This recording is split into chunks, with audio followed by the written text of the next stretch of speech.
По повод Светскиот ден на радиото, Емнет телевизија беше во посета на Радио Енџелс ФМ во Штип. Работата за овие радиоводители зад микрофоните е исклучително одговорна, бидејќи бара многу внимание, бура на идеи, посветеност и точност, но и брзина кога станува збор за официјална вест.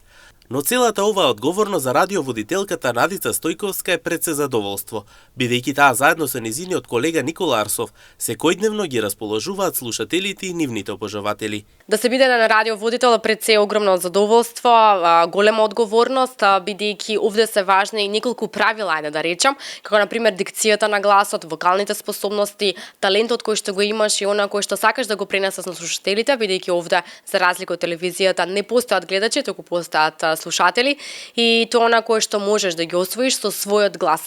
Овде се информативе кои што се важни за да ги слушнат и овде е секако музиката, таа музика која те води, за да можеш сета онаа енергија која што ти ја чувствуваш да ја принесеш и во етерот на твоите слушатели. И за Никола работата представува предизвик, но и привилегија бидејќи секојдневно треба да бидат многу креативни, способни и ведри, иако на никој веќе животот не е розов. Денешниот ден е Светски ден на радиото. Што значи да се работи во радио?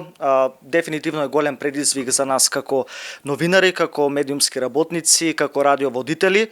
Да се работи во радио е голем предизвик, но истовремено и привилегија, бидејќи секојдневно треба да бидеме многу креативни, со многу идеи, да бидеме способни за комуникација, да развиваме мислата на некој начин, да имаме интервјуа секојдневно. Предноста на нашето радио е тоа што ние како медиум не обработуваме политички теми, повеќе се фокусираме кон успесите, кон резултатите, кон успешните приказни. И тоа е тоа што малку не прави поразлични од другите медиуми. Например, последно што снимавме е 12 годишен ученик кој што освоил 2 златни медали на математичка олимпијада. Потоа објавуваме приказни од секојдневниот живот, успешни мотивирачки приказни.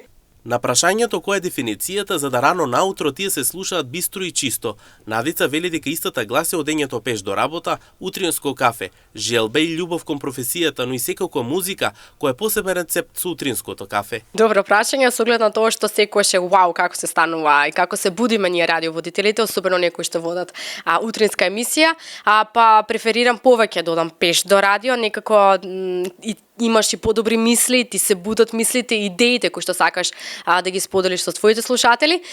Инаку да, превутринско кафе, некоја си желба за да се дружиш на радио, овде е секако и музиката која што ти дава некоја потпора, така што мислам дека е најважна и дисциплината и навиката за да се води една утринска програма. Инаку Радио Енџелс ФМ постои од 1 јули 2010 година.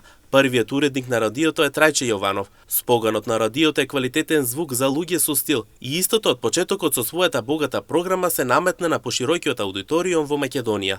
Радиото започнало со идејата за нешто модерно и урбано, кое секојдневно ќе ги следи сите збиднувања и ќе ги информира слушателите на објективен начин. Радиото е единствено локално во Штип.